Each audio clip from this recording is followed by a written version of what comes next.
Assalamualaikum warahmatullahi wabarakatuh. Halo semuanya, perkenalkan kami dari kelompok 33 akan membuat video konseling gizi dengan kasus anemia pada remaja. Dengan saya sendiri, Indah Fitri Aulia sebagai konselor dan teman saya Tiana Apriani Situmorang sebagai klien. Selamat menyaksikan. Nah, sebelum ke video konseling gizi, adapun tahapan konseling gizi terdiri dari 6. Yang pertama itu adalah membangun dasar-dasar konseling, yang kedua menggali permasalahan atau asesmen, yang ketiga menegakkan diagnosis gizi, yang keempat intervensi gizi, yang kelima monitoring dan evaluasi, dan yang keenam terminasi konseling. Silakan masuk. Silakan duduk ya, Dek. Perkenalkan, saya Indah, ahli gizi yang akan mendampingi konseling pada hari ini. Kalau boleh tahu namanya siapa? Saya Tiana, Kak. Oke, baik Tiana, salam kenal ya. Nah, tadi perjalanannya bagaimana? Kesini lancar? Tadi lumayan lancar sih, Kak, tapi di tengah jalan agak panas aja. Iya, akhir-akhir ini memang cuacanya cukup panas ya. Kalau boleh tahu tadi Tiana datang sendiri atau dengan orang tua? Kalau tadi bersama ibu, tapi ibu nunggu di luar. Oke, baik. Terima kasih ya Tiana udah meluangkan waktu untuk datang hari ini. Di sini kita akan ngobrol santai saja tentang kesehatan dan pola makan Tiana. Jadi tidak perlu merasa tegang atau takut ya. Iya, Kak. Nanti kalau selama konseling ada yang kurang jelas atau ada yang ingin ditanyakan, Tiana langsung bicara saja ya. Baik, Kak. Oke, baik. Kalau boleh tahu, bagaimana kabarnya hari ini Tiana? Lumayan baik sih, Kak. Tapi akhir-akhir ini badan saya gampang capek, terus sekarang lagi pusing sih, Kak. Oke, baik. Nanti kita coba bahas bersama ya, supaya Tiana bisa lebih sehat dan lebih nyaman dalam menjalani aktivitas sehari-hari. Kakak percaya Tiana sebenarnya bisa lebih sehat dan lebih bertenaga. Nanti kita cari solusi yang sesuai dengan kebiasaan Tiana sehari-hari. Semoga bisa ya, Kak. Saya juga nggak pengen badan saya gampang capek lagi.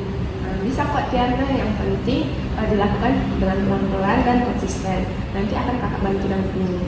Baik, Kak.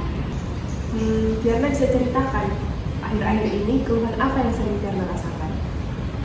Saya sering pusing, Kak, gampang capek juga. Kalau di sekolah saya sering susah fokus dan gampang ngantuk, Kak. Jadi Tiana merasa tubuh Tiana itu cepat lelah dan sulit fokus ya? Iya, Kak. Nah, kalau untuk aktivitas sehari-hari bagaimana? Biasanya itu pulang sekolahnya jam berapa? Saya biasanya jam 4 sih, Kak. Kadang lanjut les juga. Jadi sampai rumah rasanya capek banget. Pasti melelahkan ya untuk aktivitasnya. Iya, Kak. Saya terakhir ini gampang capek.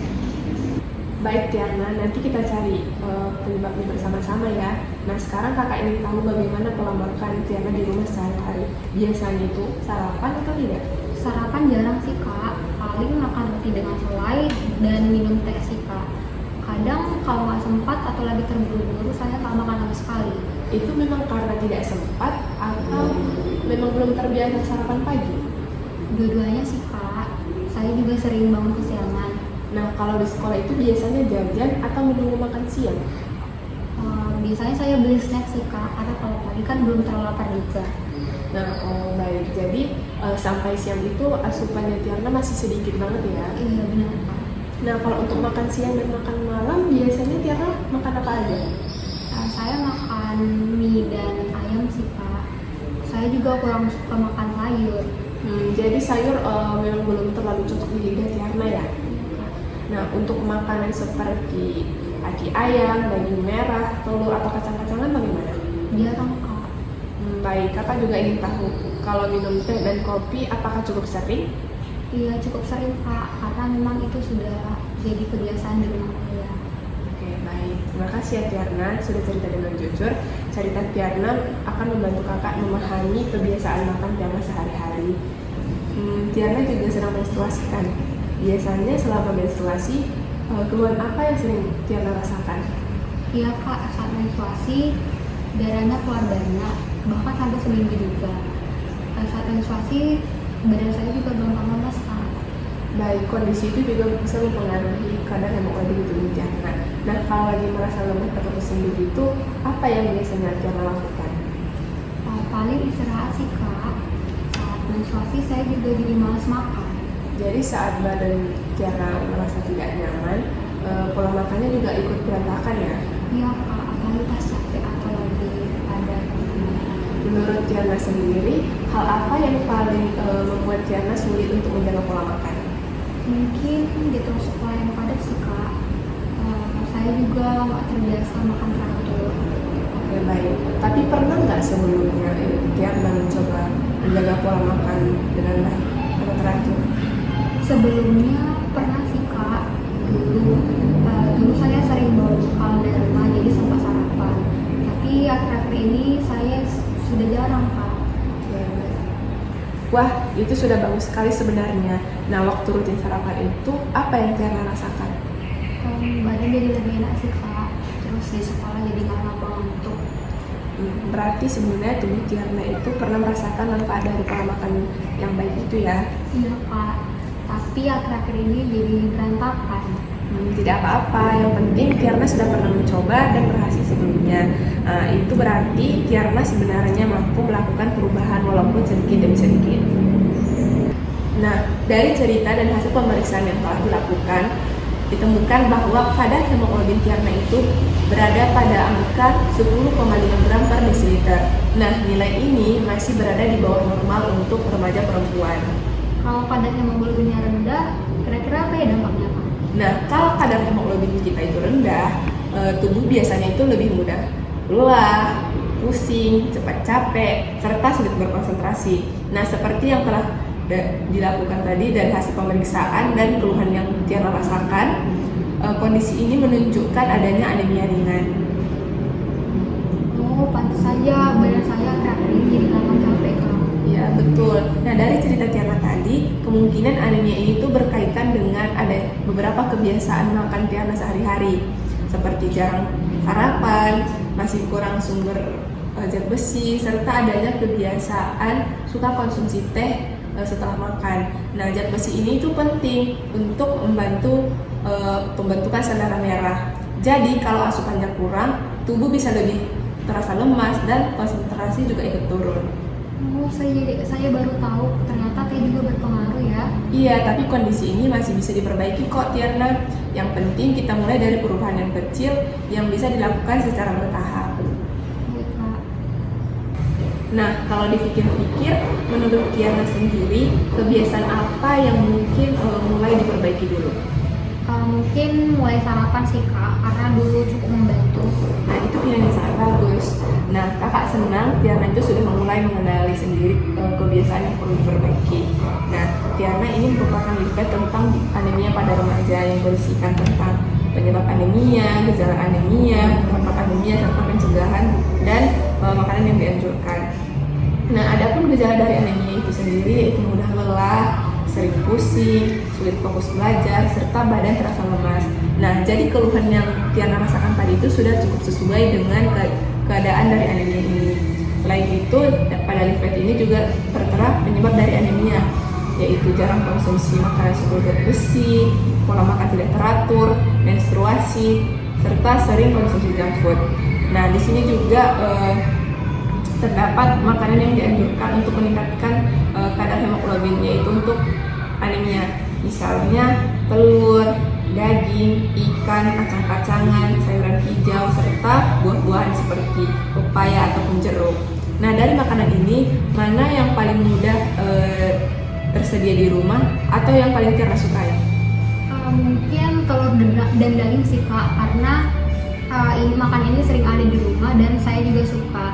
Ya, bagus sekali Tiana, berarti Tiana sudah mulai bisa menentukan pilihan yang realistis untuk dilakukan. Kalau misalnya pagi-pagi itu memang terasa terburu-buru, Tiana bisa mencoba menyiapkan makanan yang sederhana di malam hari sebelumnya. Jadi tetap sempat sarapan walaupun pas pagi. Iya kak, kayaknya itu lebih memungkinkan untuk saya lakukan dibandingkan masak di pagi hari. Iya, perubahan kecil seperti itu sudah sangat bagus kalau dilakukan secara rutin. Nah, kakak juga pernah mendampingi anak remaja yang awalnya itu sering melewatkan sarapan dan gampang lemas di kelas. Nah, setelah dia mulai makan lebih teratur dan minum tablet tambah darah, kondisi tubuhnya jadi jauh lebih segar dan tidak gampang ngantuk. Oh, berarti bisa berubah ya kak kalau dibiasakan? Bisa kok Tiana, yang penting dilakukan bertahap dan konsisten. Selain itu, usahakan tidak minum teh ataupun kopi setelah makan ya, karena itu bisa menyebabkan penghambatan terhadap zat besi. Oh begitu, saya baru tahu. Ya Tiarna. Oke Tiarna, berikut ini adalah target yang mungkin bisa Tiarna lakukan di rumah. Yang pertama itu adalah sarapan minimal 5 kali dalam seminggu. Yang kedua, konsumsi lauk sumber zat besi setiap hari seperti yang saya sebutkan sebelumnya. Yang ketiga, minum teh tidak langsung setelah makan. Yang keempat, konsumsi buah sumber vitamin C minimal 1 kali sehari. Serta yang kelima, minum tablet tambah darah sesuai anjuran. Nah, menurut Tiarna sendiri, apakah target ini realistis untuk dilakukan? Iya kak, saya mau coba pelan-pelan lakukan supaya bisa konsisten. Saya juga ingin badan saya lebih sehat dan gak gampang lemes lagi.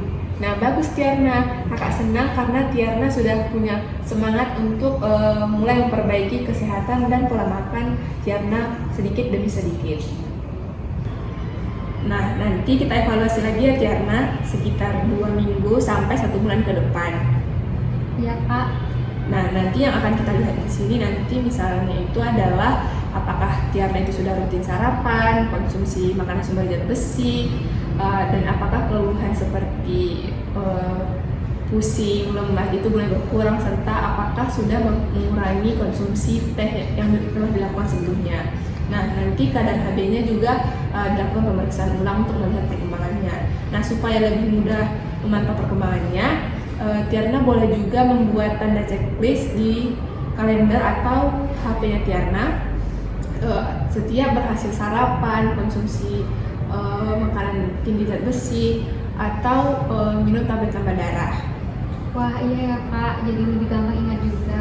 Betul Tiarna, jadi Tiarna juga bisa melihat perkembangan yang sudah berhasil dilakukan sedikit demi sedikit. Nah, jadi berikut ini adalah indikator yang perlu dimonitoring, yaitu frekuensi sarapannya Tiarna, kepatuhan minum tablet tambah darahnya, konsumsi sumber zat besi, penurunan keluhan lemas atau pusing, serta peningkatan kadar hemoglobin Tiarna.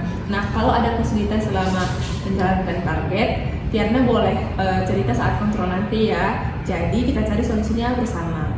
Baik kak, terima kasih atas penjelasannya ya. Iya Tiarna, sama-sama. Nah, sebelum selesai, coba Tiarna ceritakan kembali apa hal yang akan Tiarna mulai lakukan di rumah nanti.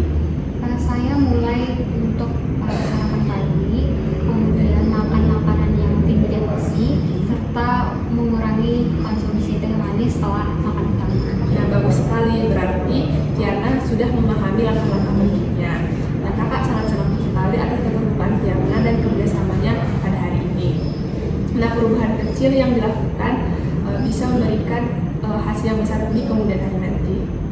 Baik kak, terima kasih ya kak atas penjelasannya. Penjelasannya sangat membantu saya. Nah, sama-sama Tiarna, semangat ya menjaga kesehatannya. Sampai jumpa di pertemuan berikutnya. Nah, mari saya angkat ke depan.